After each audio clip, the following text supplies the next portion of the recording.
Welcome back to another episode of Better Than I Found It, the podcast all things college golf. You're listening to Mike McGraw, the men's golf coach at Baylor University. A little blast from the past for you on Better Than I Found It.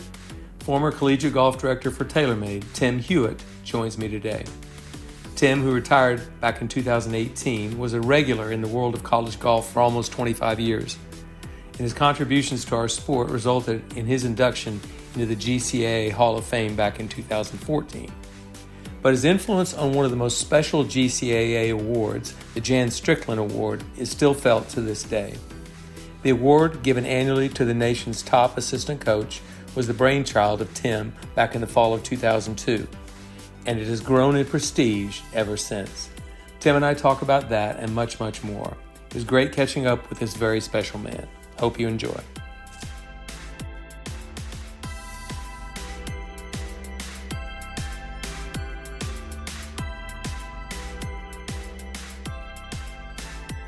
Okay, Better Than I Found It listeners, please join me in welcoming to the podcast former TaylorMade collegiate golf director Tim Huet. Tim, it's great to have you on Better Than I Found It today, and it's just great to catch up. Thank you, Mike. It's a distinct pleasure, especially this time of year when we're caused to reflect on so many things. Thank you. Absolutely. Yeah. And, I asked you about this coming on to this podcast, I don't know, many, many months ago, and we kind of got lost in our communications and didn't get back with each other. And I was really grateful last week when you said, hey, I dropped the ball. I want to do this. Let's do this. And so now we're finally getting together to record. There's so many interesting things I'm going to learn about you today, but the college golf world doesn't know a lot of what you're going to tell us today, which I really want to go over.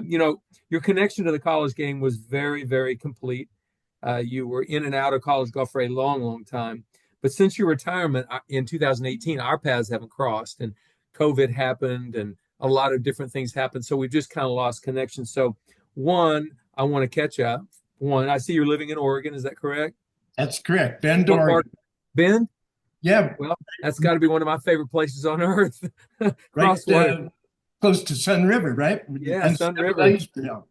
Yeah, I've got a great memory in Bend, so that's great. I know it's a beautiful place. High desert in Oregon is a gorgeous, gorgeous place. Yes, it is. It really is. But like many veteran coaches my age or a little younger, maybe a little older, remember you mostly and mainly because of your close connection to college golf through your work with TaylorMade and the college program that you started there. But there's a whole lot more to your history than just the college golf part of it. So if you could do me this favor, let's go back to, I guess, pre-college golf, how you got into the game. Just give me a brief history. And I know you were an assistant golf pro and a head golf professional, a lot of different things going on there. Talk to me about how you ended up in college golf. Will do. I had the typical start as a caddy. One of the benefits of that was I actually worked in the caddy shack for $35 a week, which afforded me the ability at Hawthorne Valley Country Club in Solon, Ohio, which is a Ross course, to play there every night. It was just, I was on vacation the entire summer, and my poor mother had to pick me up at 9:30 every evening. Well, $35 a week could go a long way in those days, wouldn't it? Well, then, I also learned how to gamble then, too. Then from there, I went to college, played basketball and golf. I was more of a basketball player than I was a golfer. Had I ever played golf the way I played basketball, I would have been a much better golfer. Mm-hmm. And from then, I worked at Lakewood Country Club on the west side of Cleveland in the bag room. In fact, slept there all one summer because it was too long of a commute. It was an hour commute from Bedford, Ohio, where Tom Weiskopf is from, to Westlake, Ohio. And Lakewood Country Club is a Tillinghast course where they had not a buy.com, but a Corn Ferry event 2 or 3 years ago. I then moved from that position to a second assistant to a first assistant. Long story short, I spent 8 years there under a marvelous man by the name of Jerry Boykin, who's a native of Mississippi, and he comes out of the Lew Worsham tree. Oh, wow. Lou Worsham of Oakmont and Coral Ridge in Lauderdale. 1947 U.S. Open champ. That's exactly right. And that was a special experience, a special time for me. During that time, I had the ability or the inability, depending upon how you look at it, to play a little. I played in Orlando in the mini tours for 3 years in the late 70s. I could play just well enough to tease myself I could play. And had I continued down that route, it probably would have had some disastrous implications to my family life. And I didn't want to turn into a golf bum by the time I was 40. So I know that sounds a little brusque, but had I played golf the same way that I saw and reacted on the basketball court, I've been much better. I was so consumed with the game and consumed with positions, and that lent itself to me in viewing would-be players, in trying to analyze what, if anything, their futures might hold for them. However, that's without being able to cut them open and find out what's inside their heads and stomachs. Welcome to the world of recruiting. Yeah. Because you're constantly trying to figure that out. And if you could get beneath the surface in recruiting, you would have something. And if you don't know what you're getting. That's the truth. And the same way with the players, if they don't try to do the same with the coach, they're going to maybe get surprised as well. So you obviously had to be able to do that early on. That's exactly right. Well, how did you get to TaylorMade? Because you went from being an assistant pro, playing some mini tours, and then shortly thereafter, you're being hired at TaylorMade as like one of their very first salesmen or sales reps. Yep, I was a head golf professional for 2 years in Lima, Ohio.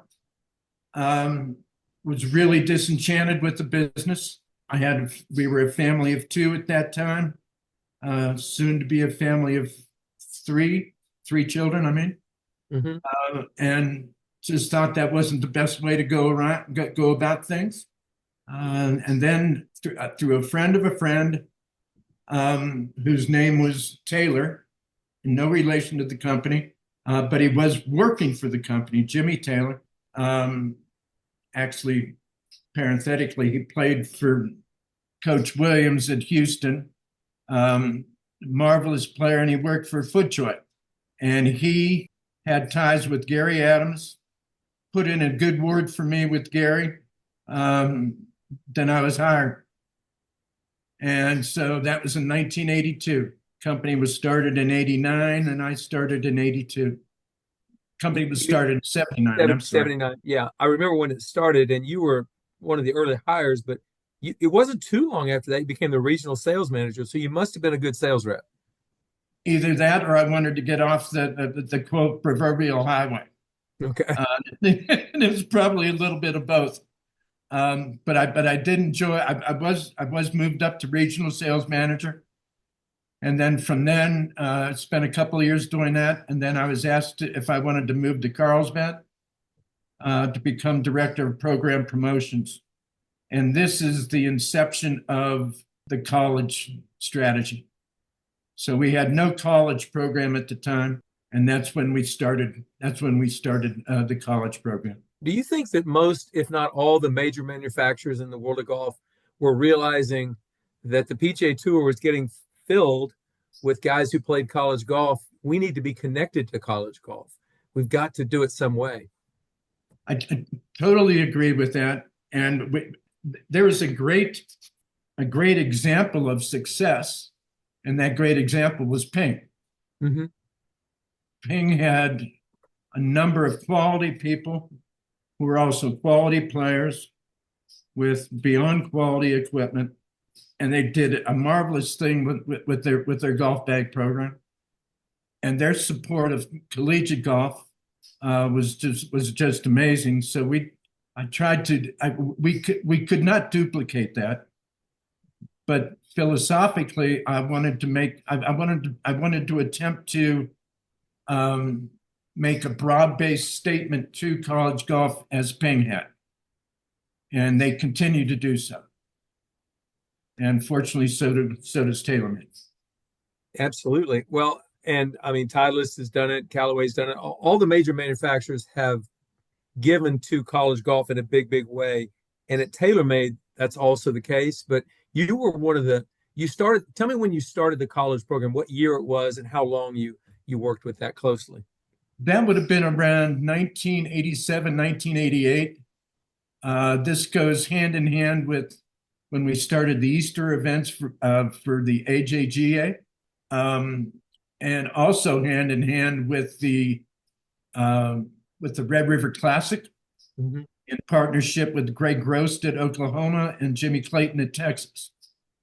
That was probably the first tournament of its kind in which some substantial dollars were committed to a collegiate event. We then followed that up with the Miami Doral Park Invitational at Doral Park, and that was in another huge expenditure. So there were two statement events, and in a way, I can't believe the status of events to this day, how they're presented, and the amount of monies that are committed in support of college golf. It just baffles me. I think when I played, of course, it didn't exist. Coaches and players that came before me, there was literally nothing. There was, I mean, almost nothing. So to see where it's gone today, where we can go to a tournament and it's like a tour event almost because of the way manufacturers have jumped in. And I know TaylorMade's a big part of that. But what was your main I don't know, impetus is the word, but what was your main goal or focus early on in the program? How did you arrange it so you could be competitive in that market?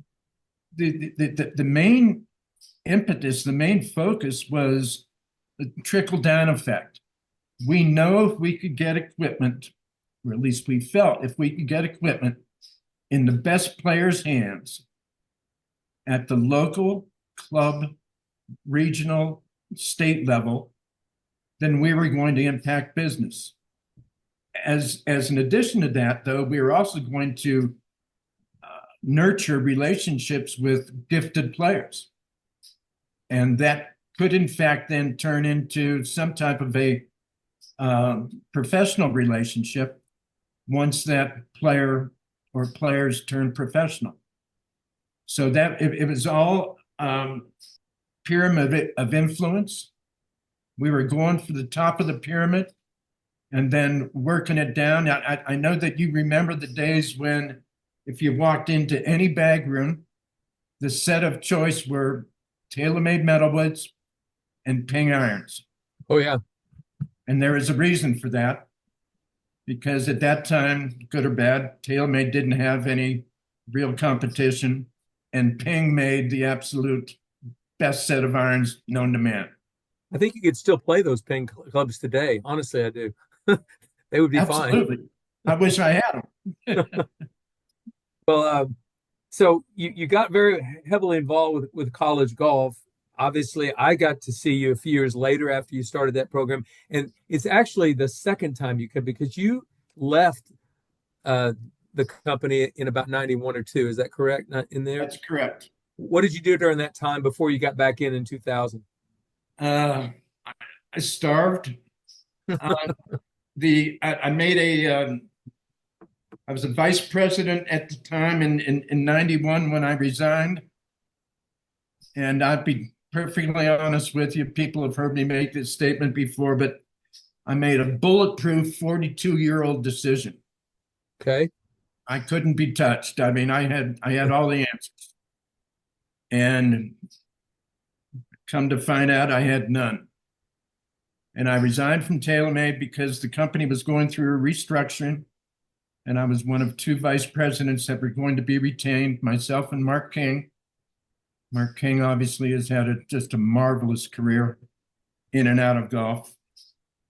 And then from then I went on to work for Ashworth for about 2 years. and then started a putter company with two of the former VPs from TaylorMade called Scepter Golf. It was all based on sight alignment, which made perfect sense, and it worked, except it took too long to fit, so it never made it on retail. And then the last thing I did was I was involved with my own sports marketing company based out of Portland, Oregon, called NLC Sports, North Left Coast Sports. And it was, I didn't deal with college golf, but I dealt with college athletics in selling product to them, with Adidas product to them, with Under Armour and the like. Okay. And eventually that led to getting back into golf, college golf. Well, actually with TaylorMade in 2000. How'd you get back to the company? And then let's take it forward with a very special award that still exists today. That's a great question. Adidas, big Adidas AG, Germany, bought TaylorMade in the late 90s. One of the guys that was involved with the putter company was made chairman of the board of TaylorMade. He then hired Mark King. I read it, this is as simple as it gets. I read an article in Golf Week saying what was going on with TaylorMade. I sent them both an email. I said, if I can be of any assistance to you, let me know. 10 days later, King calls me up. He says, can you come down and talk? And, I about cried. I said, yeah, I'll be there. And so the first role I was asked to accomplish was to resurrect the college program. And that's what I did. Well, it obviously was, that's when I got to know you, when you got back into college golf the second time. Yeah. Is when I got to know you. I was at Oklahoma State as an assistant at the time. And, the college golf world seemed a lot smaller then, even than it is now, because, everybody knew everybody. And, but anyway, it was a couple of years later, after you'd been there a couple of years, a very special employee at TaylorMade, Jan Strickland, passed away from cancer, I believe. Tell me, yeah. And then you created what was called the Jan Strickland Award, which is today still one of the great awards in college golf, given annually to the top assistant coach in college golf. Tell me how all that came about, the complete genesis of it. I want to know. Well, I got goosebumps when you just said that. So the company moved to Vista, California in '82.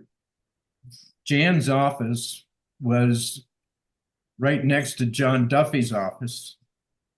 John Duffy was in charge of manufacturing, shipping, receiving, everything that went on in the entire assembly area. And this business was completely new to, quote, greater Carlsbad Vista, because nobody was there yet. Mm-hmm. And Jan went out, just like a college coach would do if she was starting her own program, and identified, recruited, retained, coached, nurtured, everything, disciplined employees. She was a real taskmaster, yet she was terribly empathetic, and she was very family oriented, and created this atmosphere in which you wanted to work, and you wanted to work for her. It was very, very positive. She had an amazing sense of humor and was life of the party from the standpoint of she gave the greatest Christmas parties known to man.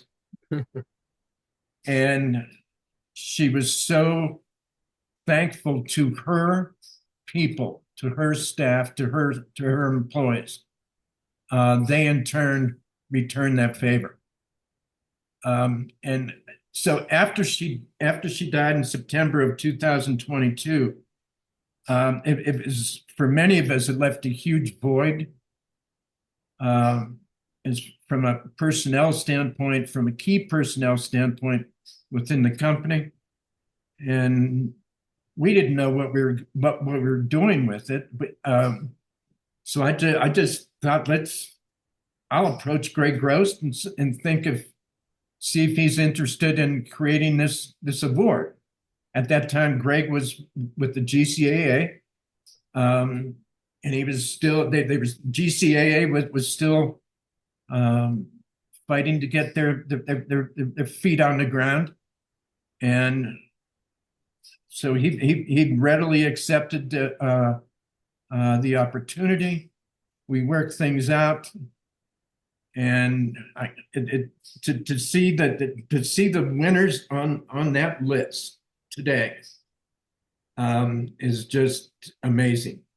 Well, yeah, it's an amazing group of young assistant coaches. Most of them have now become head coaches. But when you describe Jan, I didn't know Jan, but when you describe Jan, it sounds like a great young assistant coach, building something from the ground up, doing it, in the trenches with the players. I mean, it sounds like assistant coach to me. Her role was to provide to her superior, John Duffy, the exact same thing that an assistant coach would provide to a head coach. Sometimes doing some things that maybe the head coach didn't want to be bothered with, or doing some things that were so important, but yet seemed so little, but could impact the morale and how the players, in this case employees, viewed themselves and their roles within either the team or the company. Sounds like she was a coach. Absolutely.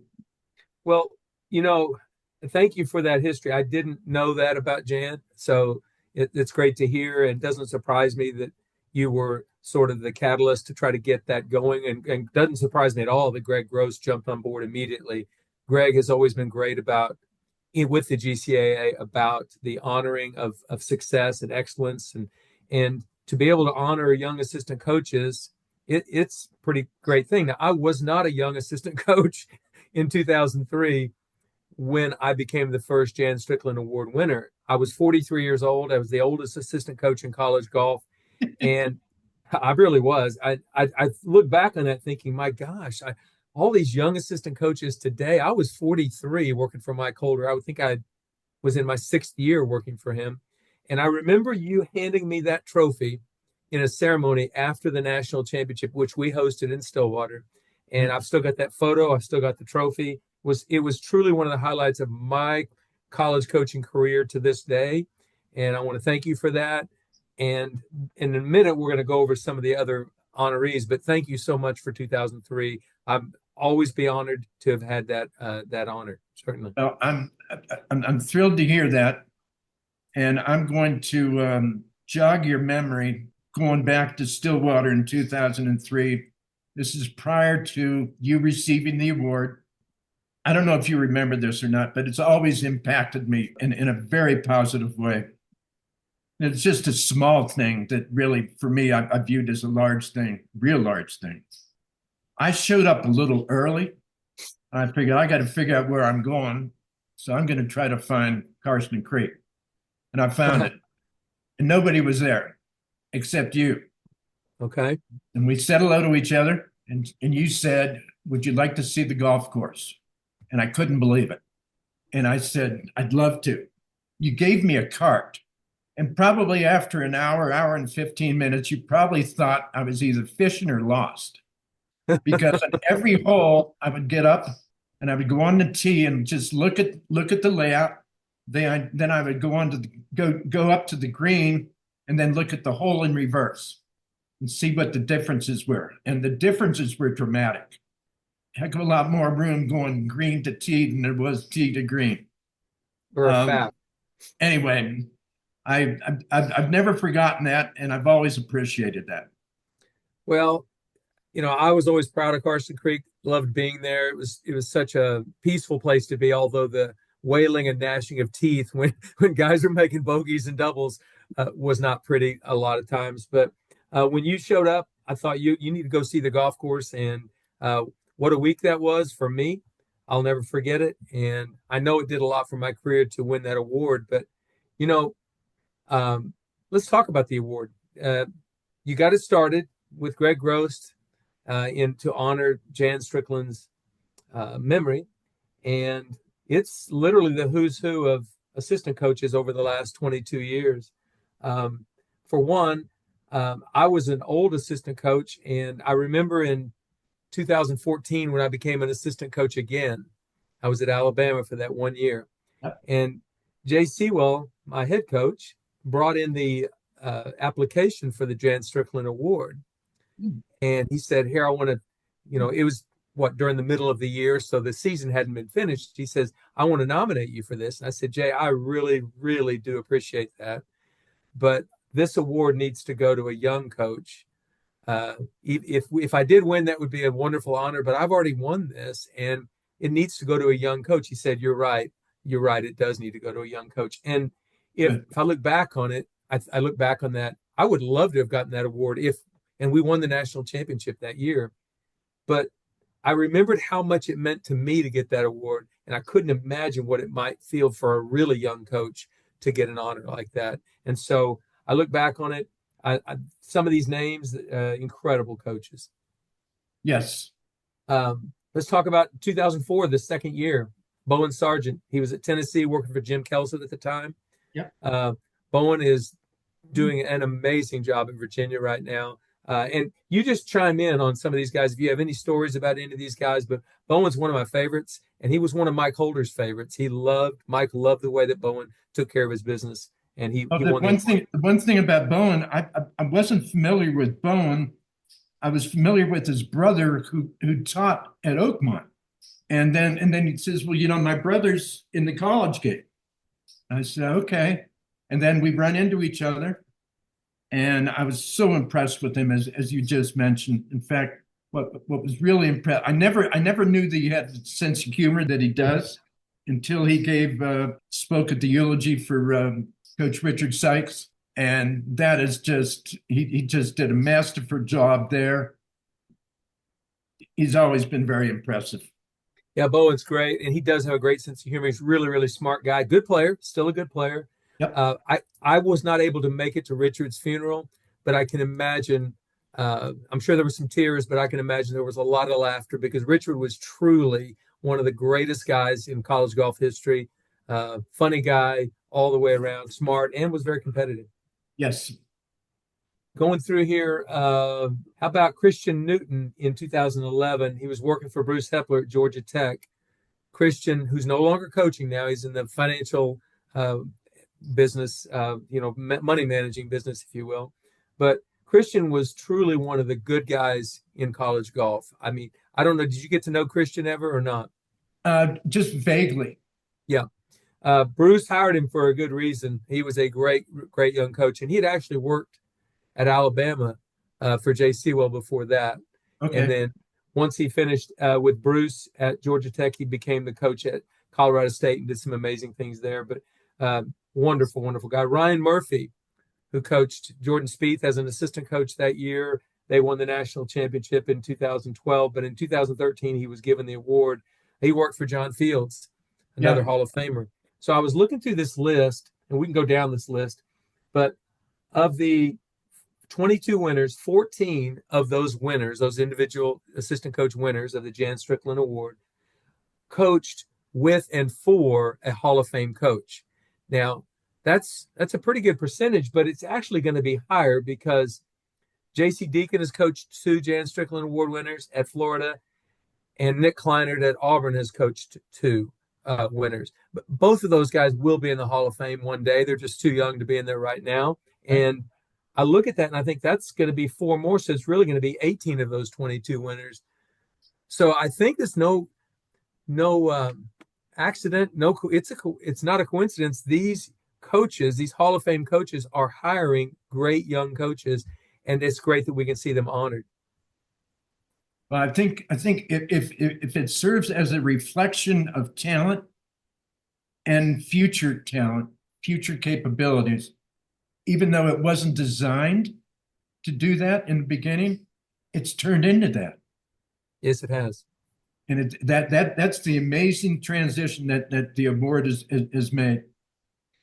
Well, and only one of those coaches is in the Hall of Fame of the 22 winners. That's me, but it's mainly because of an age thing. I was already an old assistant coach, and so a bunch of these coaches on here, and we'll name a few more, will be in the Hall of Fame one day themselves. There's no question.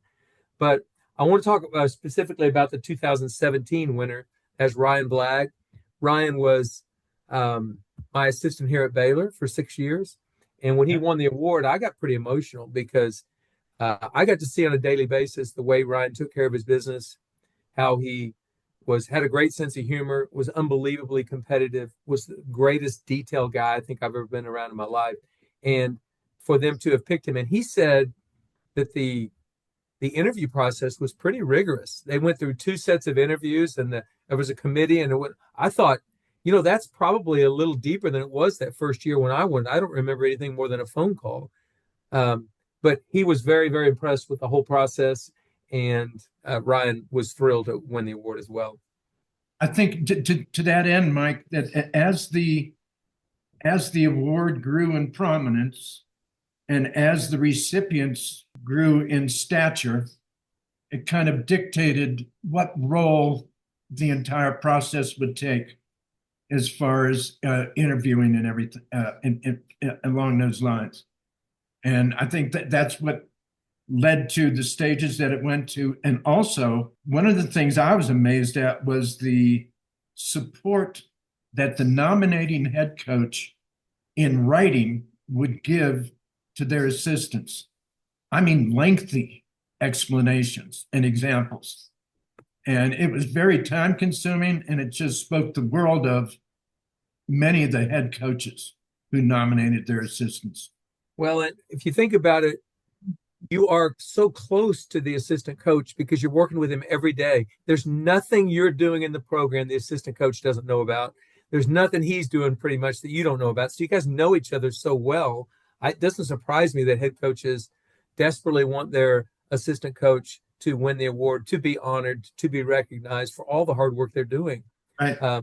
If you get right down to it, the assistant coach doesn't get nearly enough accolades for all he's doing because he is truly sacrificing, getting paid quite a lot less, working probably a few more hours, doing a lot of things the head coach does not want to do because he did it when he was, the assistant coach, and he doesn't want to do that anymore. So it's great when they can be honored like that. Oh, go back to the days when your father was a PGA golf professional, right? Yeah. And how his assistants handled things or didn't handle things, and how important they were to his operation, which would eventually then impact your life. For sure. There's no doubt. From 2003 to 2021, I'm going to go for the first 19 years. 17 of those assistant coaches have now been a Division I head coach. 17 of the 19. That's pretty good batting average right there for sure. And as I said earlier, 14 of the 22 actually worked for a Hall of Fame coach. So there's a lot of excellence going on here. There's a lot of things, and it all ties back to the moment you working at TaylorMade and you wanted to honor Jan Strickland's memory, and you did it in something that's stronger now than it's ever been. And I'll mention 2 other things. Annually, the assistant coach at the Arnold Palmer Cup is the previous year's winner of the Jan Strickland Award. And so that's just an amazing honor. And then this year, for the first time ever, the Jan Strickland Award is also going to a non-Division I recipient.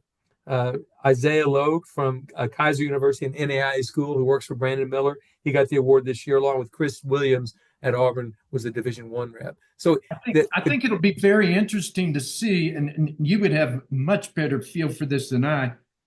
Once roster reductions come into effect at the D1 level, how will that impact Division II? And it would seem to me that there's always been quality in coaching at Division II and Division III. But I think there's even going to be greater emphasis now than there has been before, because so many of these guys and maybe women have to find a place to play. I will tell you that Division II teams and the NAIA teams are going to be stronger than they've ever been, and probably some junior college teams as well. So it's good to see that, but also that's going to require and precipitate a lot of really good coaching at those levels too. So Right. you want to honor that as well. Right. Yeah, absolutely. Well, a couple other assistant coach, John Paul Hebert, who coached at Texas for John Fields, who was a Hall of Fame coach as well. He is now at UNLV. And Bill Alcorn, who coached, he was my volunteer assistant, went from here to the University of Oklahoma and worked for Ryan Hybl, another Hall of Fame coach. And now is the head coach at Texas Christian, TCU, up in Fort Worth. And then finally, J.C. Deacon's most recent hire as an assistant, Dudley Hart, who played the PGA Tour forever. Dudley is a astonishingly good coach. And I it's funny. You wonder how a guy who's played the game his whole life, and you had to be selfish to play the game. You didn't have a choice. You had to kind of get yourself in your little cocoon, stay in there, not let anybody in except the people that really could help you, and then you move on. When you become a coach, you have to completely change that attitude. It's so well stated. It's all about the player at that point. And I mean, Dudley has done an amazing, not just because they won a national championship. I'm not talking about that, although JC will tell you Dudley had a big, big part in changing that to where they could win a national championship. But I just look at it and I can see a guy that really wants to help kids chase the dream that he got to live. And it's just when really you think cool about to it, see. Mike, there's, I believe Dudley's from Buffalo, played the PGA Tour. I don't think he ever won on the PGA Tour. Don't know if he ever won collegiately. I could be wrong there. And he turned into a very, very good tour player and equally as good assistant coach. And he brings with him so many assets that he could lend to the players. One, starting with credibility, obviously. And what you say about the cocoon and selfishness takes a special person to break out of that, because that's a lifelong mindset as a player. You've got to be selfish, and sometimes to the detriment. Truly, you're right. And Dudley actually appeared on this podcast at some point in the last year. I'm not really sure. I can't remember. My brain goes a little vague when it comes to when and who I interviewed, but it came through so strikingly clear during that podcast interview that he loves what he's doing. He's got enthusiasm of it, like he was a kid, again, loving helping young men chase their dreams. And so it's really cool to see. And yes, he's now the oldest assistant coach to ever win this award. He was almost 10 years older than I am now, or I was when I won it. You think he feels that way because he's been there and done that? Maybe. I'm not really completely positive about that. I just know you can hear it in his voice. He absolutely loves this. And it's not like he's trying to be their buddies. That's not what he's trying to do, but he's trying to help them chase a dream. And it's really cool. Dudley doesn't sound like a guy in his 50s to me. He sounds like a guy that's literally a young coach excited about what he's doing, and you can feel the enthusiasm. Absolute home run hire by J.C. Deacon. It was unbelievable that J.C. would do that. But so there's been a lot of really, really great young coaches. I said 17 of the first 19 winners.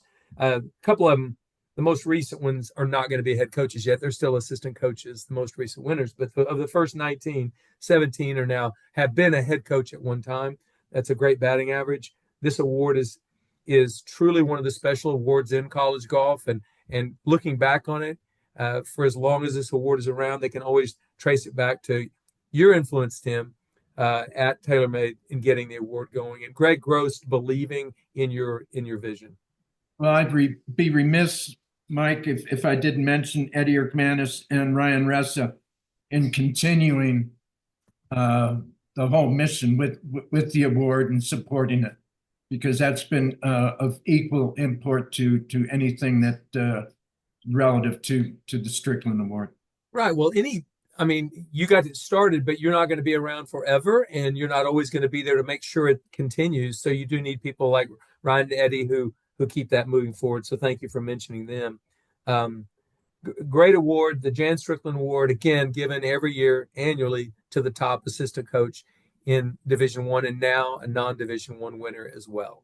So I really appreciate that, and I will always be honored. I was looking this morning in my trophy case at the award that you handed me back in 2003, and it's very prominently displayed there because I think it was a big day. And honestly, we hosted the national championship that year, and in those days, the assistant coach did everything. set up every committee, raised the money, did everything. Mike Holder obviously was helping me raise money, but basically I did all the work for the tournament. So I kind of figure like I look back on that, I'm sure glad they gave me the award. It almost killed me that week. Or that year leading up, actually. Nowadays, the assistant coach does not have to do that much when a team hosts Right. the national championship. But okay, so that's it on the Jan Strickland Award. I appreciate the history of that and how we got to it. In your opinion, you've witnessed a lot of really great golf in the collegiate world and obviously in the professional world as well. But what are the top three, in your opinion, three most impressive college players you saw personally, worked with personally, and it could be their golf skill or their human characteristics or both? Top three that you can think of.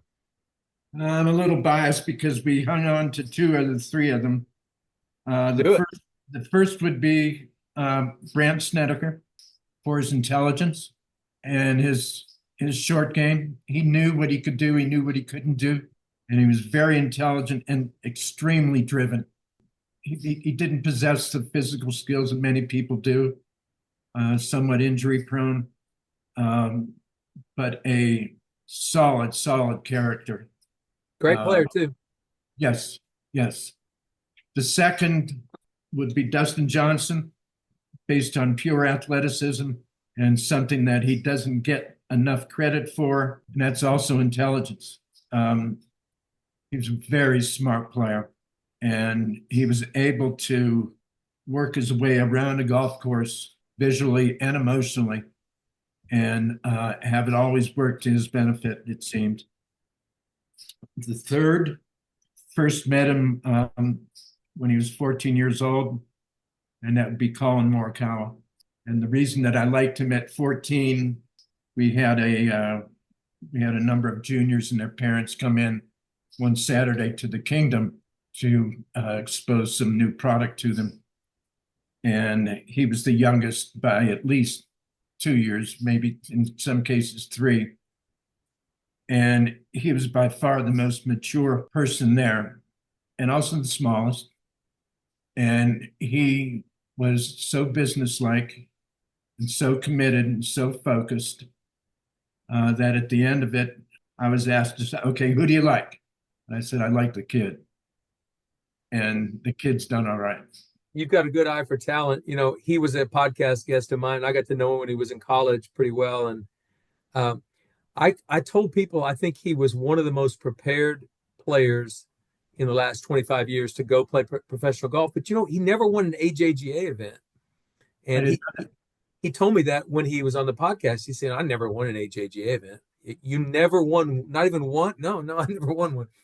But his was all about long-term improvement and getting better and better and adding things to his arsenal that made him better. And I think he's one of the most impressive guys on tour, period.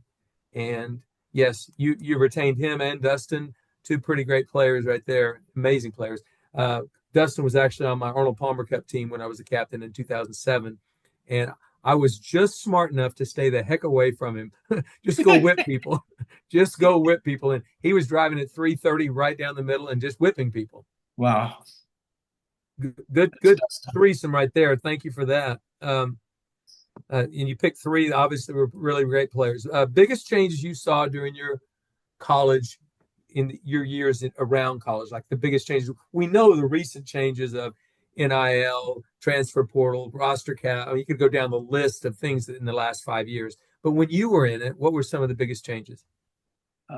Changes in product, number one. Okay. That drove a lot.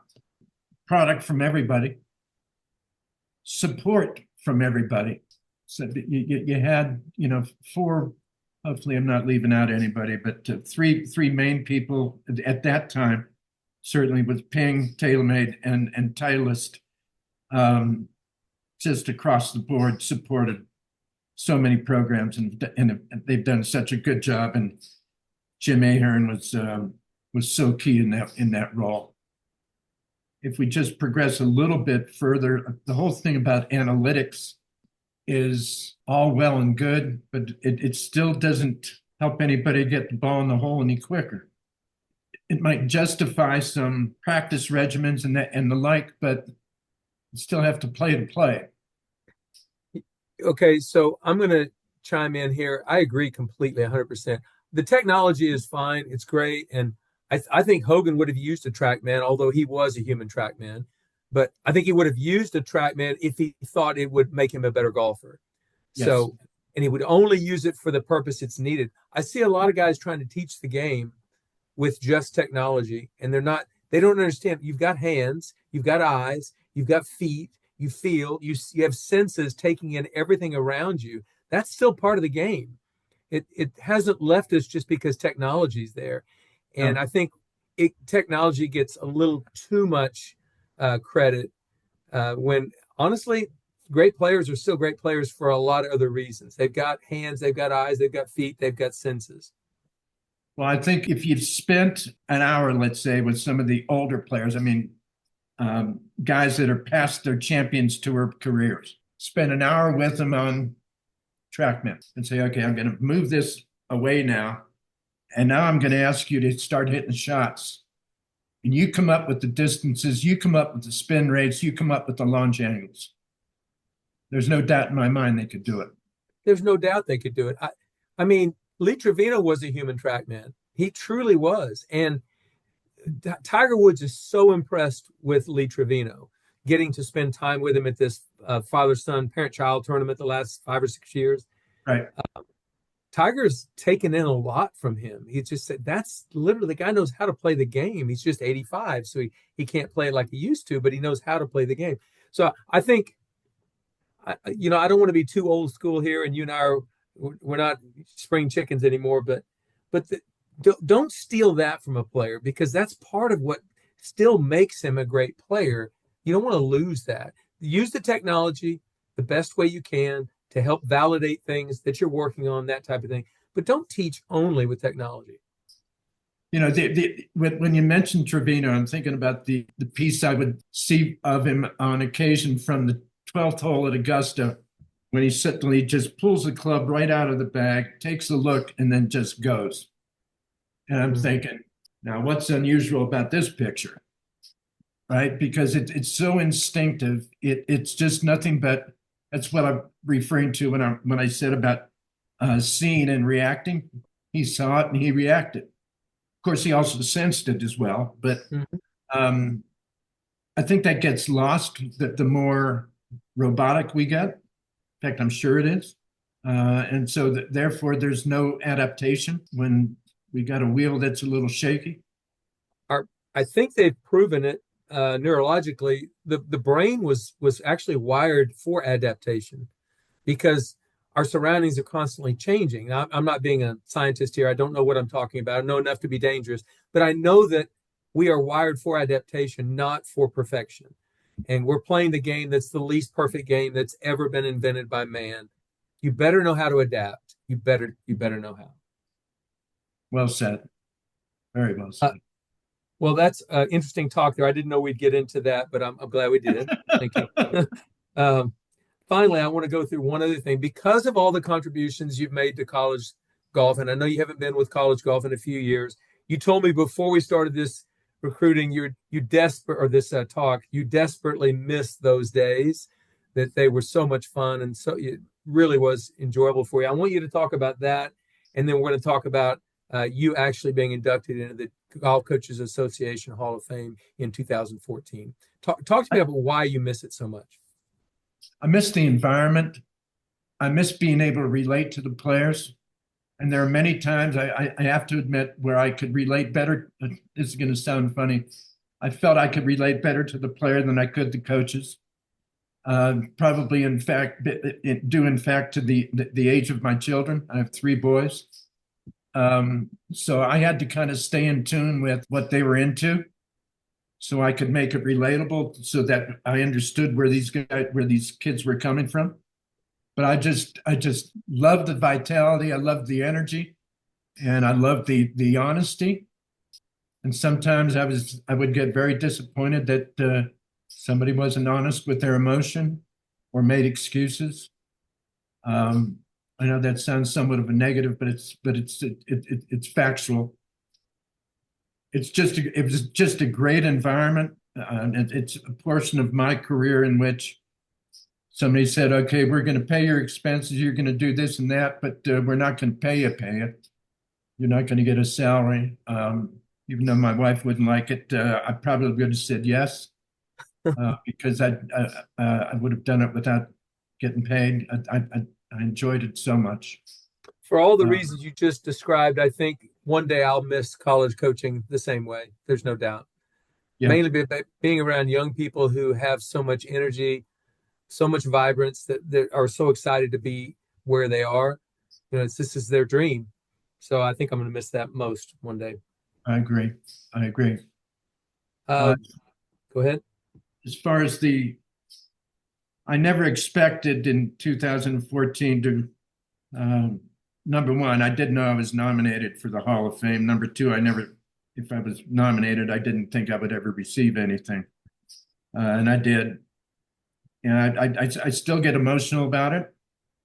Gary Hart was the first person associated with the manufacturer, Carlton Manufacturing, when he was inducted, and rightfully so, because he did so much. Cricket has been part of his resume, has been with Nike and Ping. I'm still waiting for Jim Ahern, but it meant a great deal to me. Very humble.